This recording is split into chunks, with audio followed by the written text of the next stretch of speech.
j'ajouterai à ce que vient de dire Laurent Fabius que je suis très ému aujourd'hui parce que j'ai connu Jacques à mon arrivée à la télévision. Je rêvais d'entrer à la télévision, je faisais mon service militaire en 1962, je terminais l'armée. Il était déjà un immense champion, bien sûr. 50 ans qu'il a gagné, le Tour 62, c'est Robert Chapat qui me l'a présenté. Il était consultant à France Télévisions, excellent. Il y a eu deux grands consultants dans l'histoire de la télévision. Il y a eu Pierre Albaladejo avec Roger Coudert et il y a eu Jacques Anquetil aux côtés de Robert Chapat. Et moi j'ai suivi les deux tours gagnés par Greg LeMond, complètement dans la voiture du médecin, et en grande partie, Dr Porte.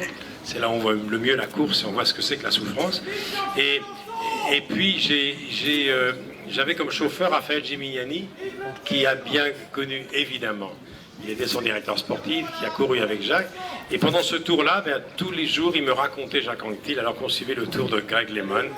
Et Jacques, je suis venu le voir ici, 15 jours avant sa mort, à la clinique Saint-Hilaire, avec Robert Chapat et Fernand Choiseul, qui était un grand commentateur sur Europe 1. Et il a eu cette phrase magnifique. Vous savez, il était très mince, il était très filiforme.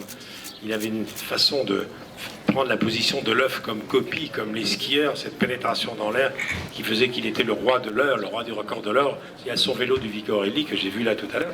Et il m'a dit, tu vois, regarde, hein, il était vraiment à bout de force. Et il m'a dit, tu vois, ce contre-la-montre-là, je vais le perdre. Lui qui en avait tellement gagné.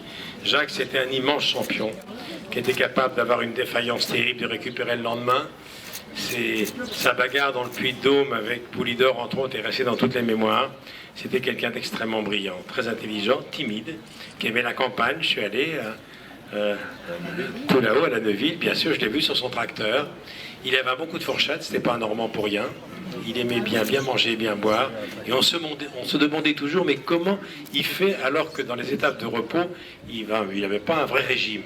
Mais contrairement à ce qu'on pouvait penser, on disait oui, Anquetil, il récupère mieux que les autres, il est surdoué, donc il s'entraîne moins. C'est pas vrai. Il a beaucoup roulé, il s'est beaucoup entraîné.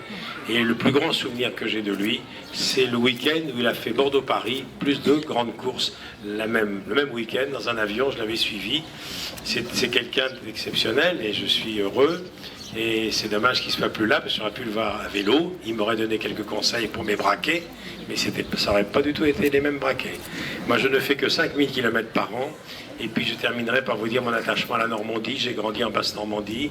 Et ma fille a une petite maison pas loin d'ici, près de Gournay-en-Bray, Forges-les-Eaux, qui fait toutes les routes où Jacques Anquetil s'est entraîné gamin. Je les connais, mais je les parcours à une vitesse très différente. Merci en tout cas de m'avoir invité. Je suis très fier et très ému. Merci.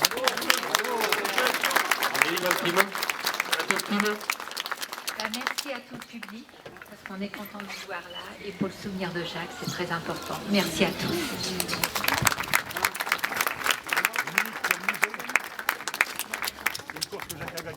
C'est le programme de 65 classes. Voilà.